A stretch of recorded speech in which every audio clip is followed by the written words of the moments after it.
আজকে কুমড়া গাছ দুইটা দেখতে পাচ্ছেন, এখানে 4টা কুমড়া, কিন্তু এখানে জারে 4টা কুমড়া আসলে বেশি হয়ে গেছে। এখান থেকে 2টা কুমড়া উঠায়া ওই জারে বুনবো। তো দেখতে থাকেন আপনারা সবাই কিভাবে মিষ্টি কুমড়া চারাটা উঠে জারে বুনি।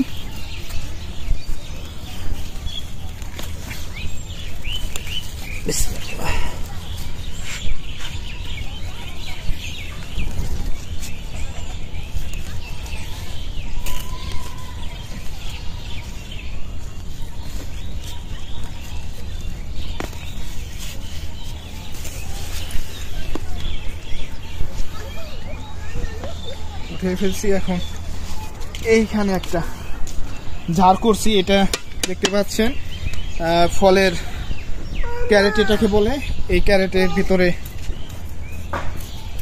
রোপণ করব। এটা কিছুদিন আগে এটা জৈব মাটি অর্থাৎ গোবরের পচানো মাটি এবং কিছু সারও দিছিলাম, এবং আছে হচ্ছে আপনার বাসি ছাই।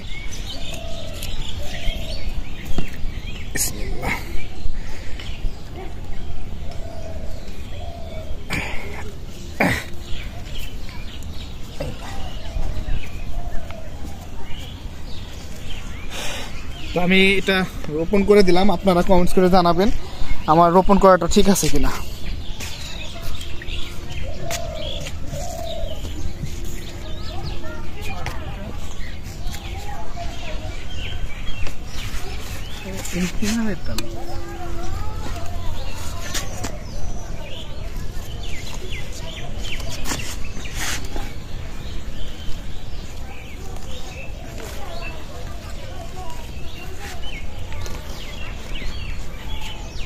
আরেকটা উঠে ফেলাইছি, এই 2টা থাকবে, ওর পাশে তাও থাকবে 2টা, এই পাশে 2টা।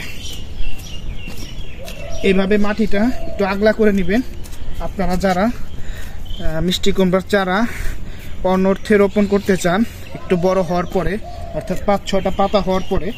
তো যেখানে রোপণ করবেন মাটিটা আগে প্রস্তুত করে নেবেন। তো আমি মাটিটা আগে প্রস্তুত করে রেখেছিলাম।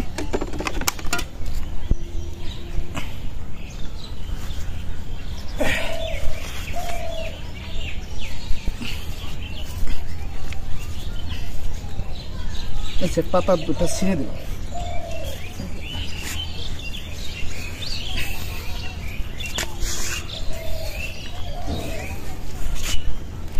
শেষ, আমার রোপণ করা শেষ। এখন পানি দিয়ে দেব।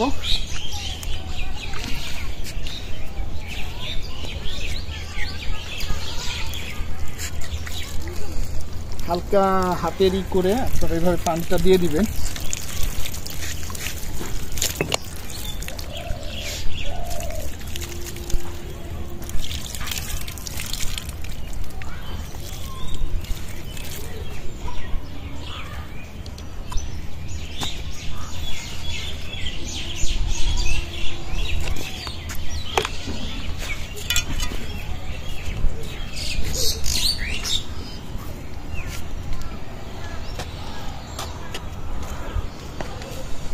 তো এই পাশে এই ঝাড়ে যেহেতু দেখতে পাচ্ছেন 2টা মিষ্টি কুমড়া, এই 2টা রেখে দেবো এই ঝাড়ে।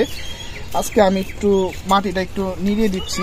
তো আপনারা আসলে যেখানেই রোপণ করেন না কেন, ছাদ বাগানে অথবা সরাসরি মাটিতে, সেই ক্ষেত্রে দেখবেন আপনার 1 সপ্তাহ পর পর বা 5-7 দিন পর পর আপনি পানি দেওয়ার পরে মাটিটা শক্ত হয়ে যায়। তো মাটিটা একটু করে দিবেন, এভাবে নিড়িয়ে দিবেন। নিড়িয়ে দিলে আপনার মাটির ভেতরে যে অক্সিজেনটা পৌঁছাতে পারে এবং গাছের রোগ বালাই কম হবে এবং গাছটা দ্রুত বেড়ে উঠবে। এবং এই পাশের নিচের ইয়াটা আমি কেটে দিলাম। এই যে পাতাটা দেখতে পাচ্ছেন, এটা কেটে দেব। এই পাশের পাতাটাও কেটে দেব।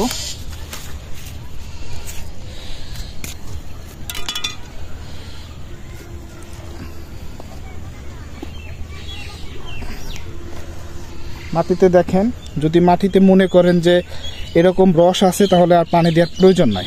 এটা আমি পানি দেব না, যেহেতু ওইখানে নতুন অন্যর্থে চারাটা রোপণ করা হয়েছে, এই কারণে ওখানে পানি দিছি। এটা আর পানি দেব না আজকে না, কয়েকদিন পানি না দিলেও চলবে। মাটিটা রস আছে দেখা যাচ্ছে।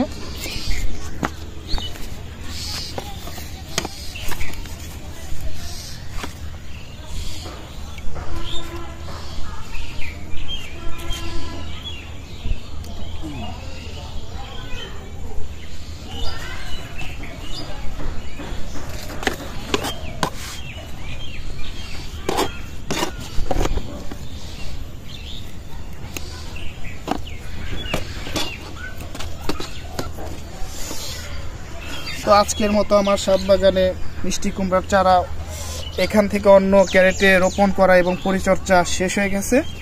তো সবাই ভালো থাকবেন, আমার জন্য দোয়া করবেন এবং নিয়মিত এরকম ছাদ বাগানের ভিডিও যদি পেতে চান অবশ্যই ভিডিওতে লাইক, কমেন্টস এবং শেয়ার করে দিবেন। ধন্যবাদ, সবাই ভালো থাকবেন।